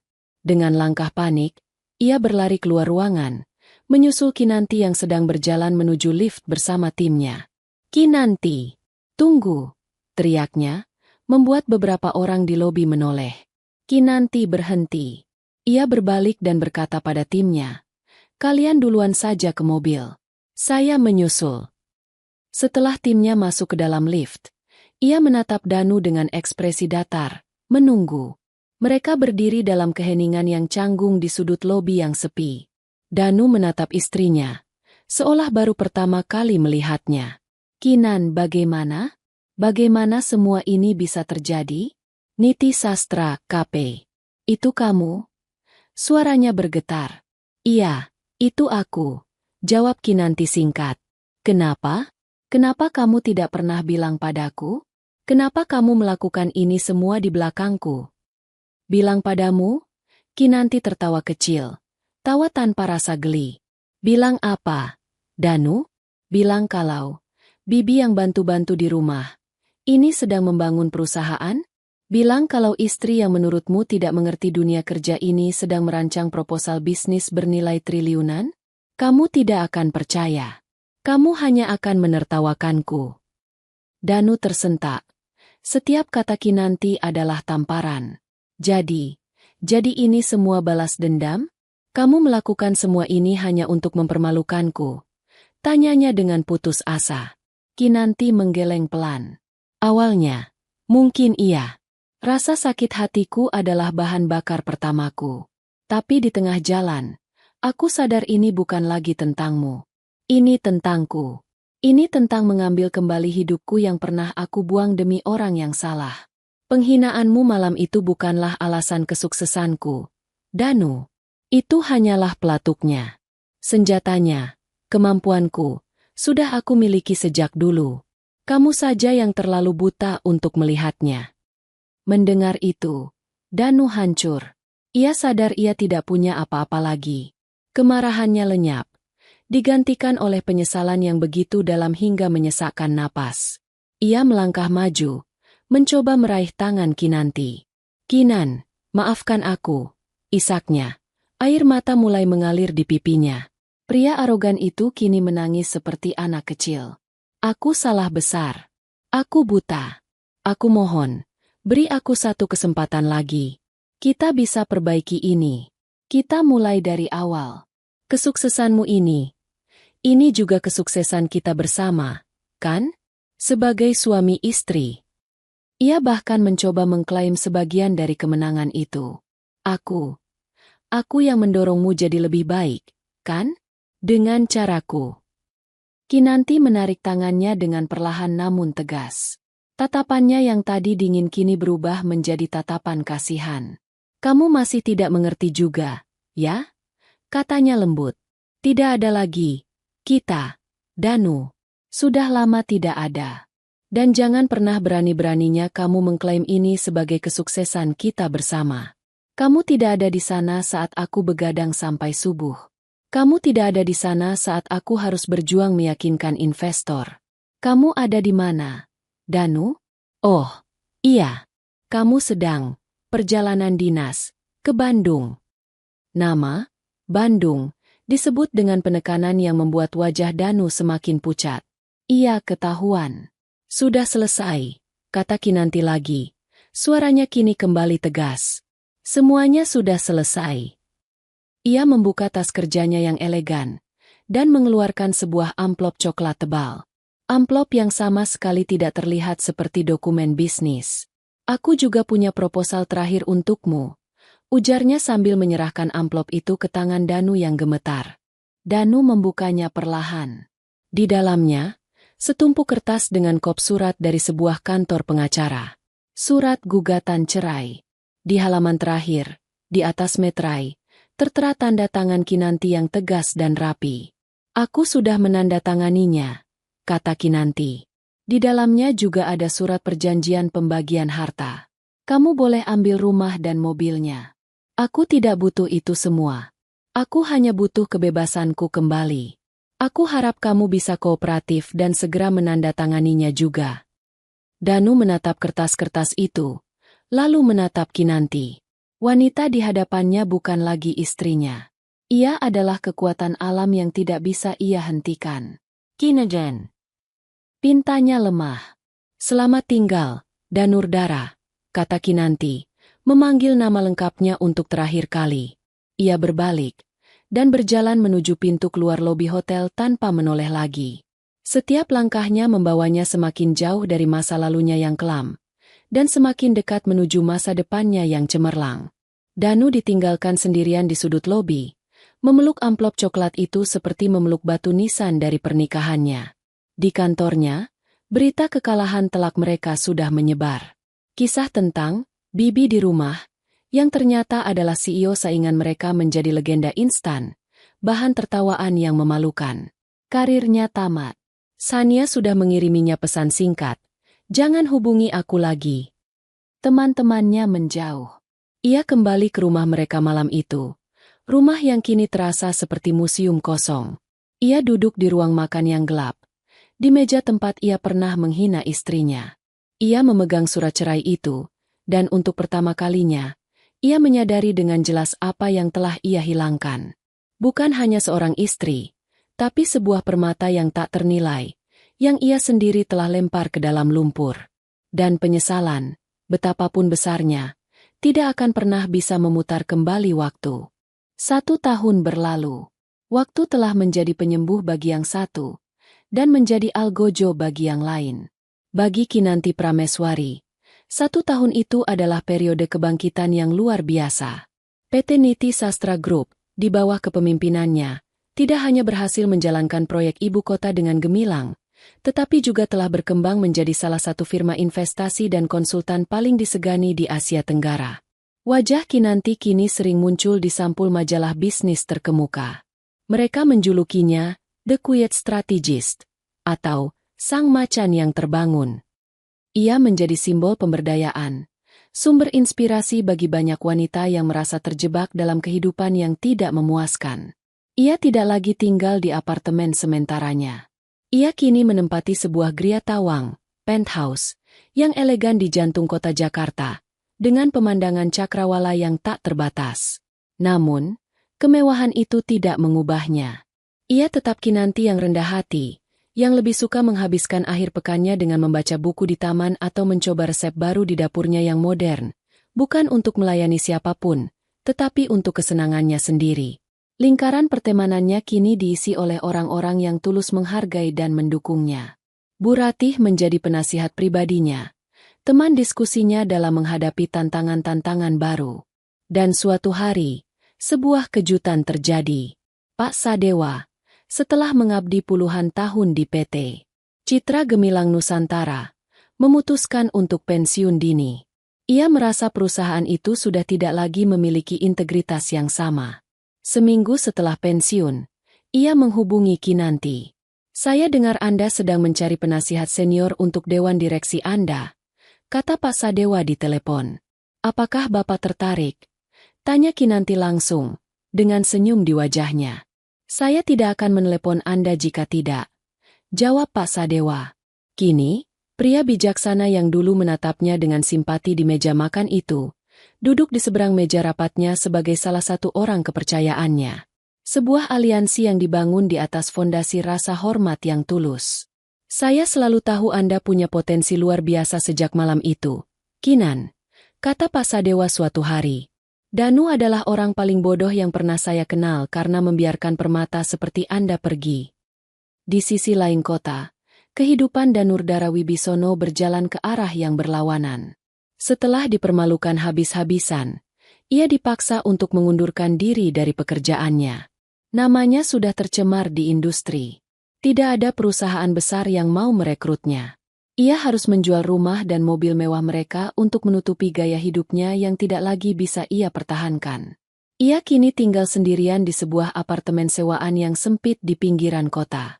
Ia bekerja sebagai tenaga pemasaran di sebuah perusahaan kecil dengan gaji yang jauh di bawah standar hidupnya dulu. Pria yang dulu selalu tampil necis dengan setelan mahal, kini lebih sering terlihat kuyu dengan kemeja yang sedikit lusuh. Ia kehilangan segalanya: karir, status, kekayaan, dan yang terpenting, keluarga. Sania telah lama menghilang. Kabarnya sudah menemukan mangsa baru yang lebih menjanjikan. Teman-temannya yang dulu selalu memujinya, kini bahkan tidak membalas pesannya. Ia hidup dalam sepi, ditemani oleh satu hal yang selalu setia: penyesalan. Suatu sore, takdir mempertemukan mereka untuk sesaat. Kinanti sedang duduk di sebuah kafe bandara, menunggu penerbangan untuk perjalanan bisnis ke Tokyo. Ia tampak bersinar, mengenakan mantel kasmir yang simpel namun mahal, sedang tertawa kecil saat berbicara di telepon dengan salah satu direkturnya. Dari kejauhan, di dekat gerai makanan cepat saji, Danu melihatnya. Ia baru saja tiba dari perjalanan sales keluar kota yang melelahkan. Ia melihat Kinanti, dan dunia di sekelilingnya seolah memudar. Wanita itu tampak begitu bahagia, begitu berkuasa, begitu jauh dari jangkauannya.